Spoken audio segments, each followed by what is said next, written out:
Bismillahirrahmanirrahim. Assalamu alaikum. Grade 7. How are you?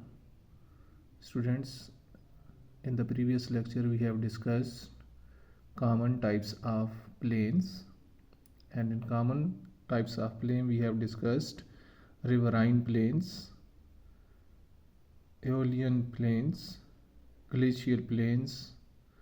These three were discussed. Today we will discuss about the coastal plains, साहिली मैदान जो होते हैं उनके बारे में हमने आज पढ़ना है, और उसके बाद लैक्रोस्ट्राइन प्लेन्स के बारे में हमने पढ़ना है।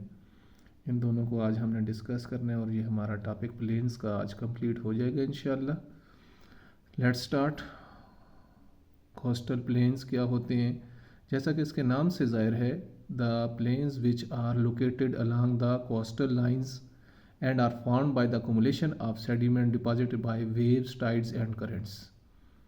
Means along the coastal line, साहिली इलाके में, साहिल वो एरिया होता है, कोस्टल वो एरिया होता है जहाँ पे आके समंदर ख़त्म हो जाता है, ओशंस ख़त्म हो जाता है, ठीक है। उस एरिया को कोस्टल लाइन कहते हैं। जैसे पाकिस्तान की अबाउट 1048 किलोमीटर कोस्टल लाइन है कराची और बलूचिस्तान के साथ साथ।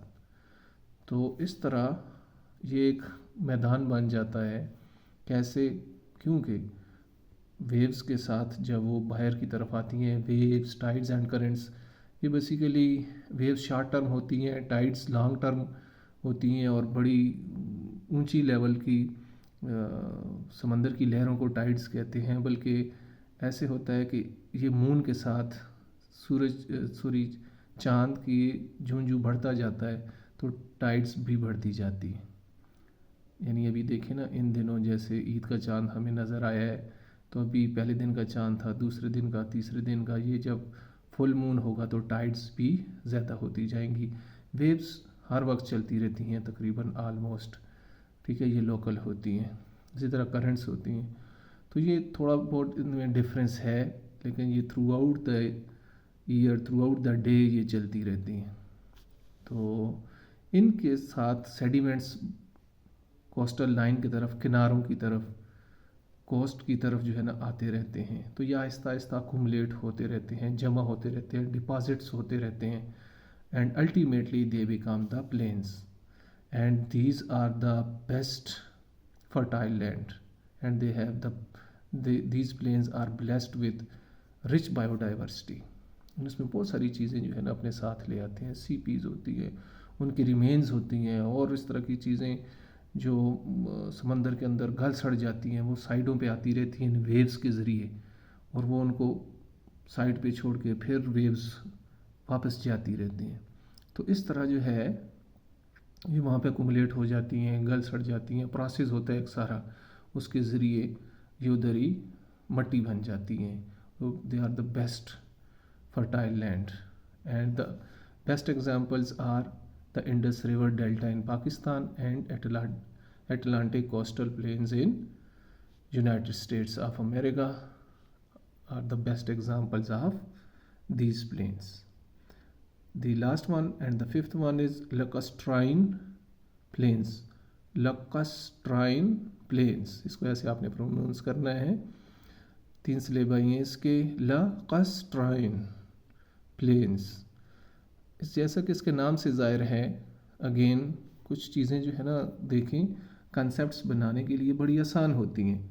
जैसे आप देखें इसमें ऊपर वाले में कोस्टल प्लेन्स में the plains which are lying on the coastal line, ठीक है, उसके नाम में ही चीज़ें छुपी हैं। यहाँ पर भी लैक्रोस्ट्राइन के अंदर ही चीज़ छुपी हुई हैं। The plains which are formed due to the depositions of sediments in lakes, तो उनको हम lacustrine plains कहते हैं।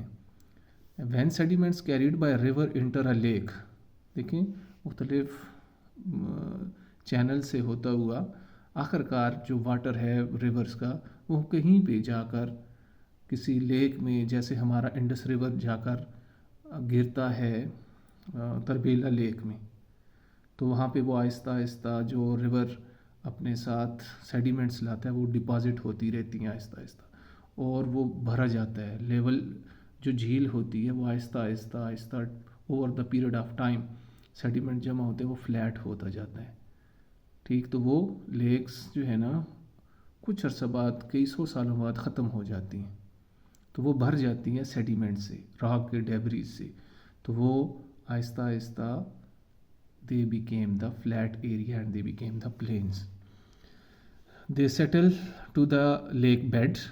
जिस एरिया पे लेक होती है ना उसके नीचे वो जो एरिया थोड़ा सा डाउन होता है, वहाँ पर आकर वो सेडिमेंट जमा होते रहते हैं। They are called the lake bed, gradually building up and forming flat or gentle sloping lacustrine plain. These plains are often fertile and suitable for agriculture.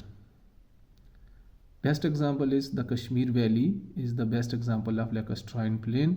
तो ये इसी तरह बनते हैं. These are also called the best sediments accumulated or deposited plains, and they are very fertile and suitable for the growing crops.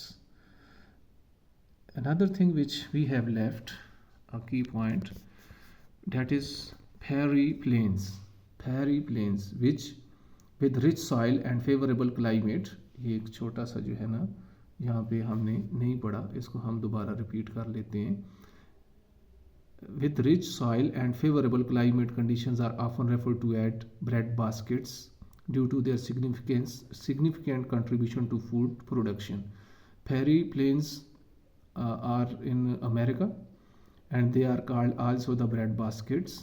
यानी बहुत अच्छे fertile land से ये फर्टाइल एरिया है, सॉइल है, मड से ये बने हुए हैं, इस वजह से ब्रेड बास्केट इसको कहा जाता है. जैसे पाकिस्तान में इंडस प्लेन्स है, ब्रेड बास्केट ऑफ पाकिस्तान है. इस तरह वहाँ पे अमेरिका में prairie plains are called bread basket. ठीक है, अच्छा यहाँ तक हमने पढ़ लिया. अगर कोई आपको कन्फ्यूजन है, कोई इशू है, तो आप वो भी डिस्कस कर सकते हैं और क्वेश्चन पूछ सकते हैं. ठीक है, टेक केयर, थैंक यू, अल्लाह हाफिज़.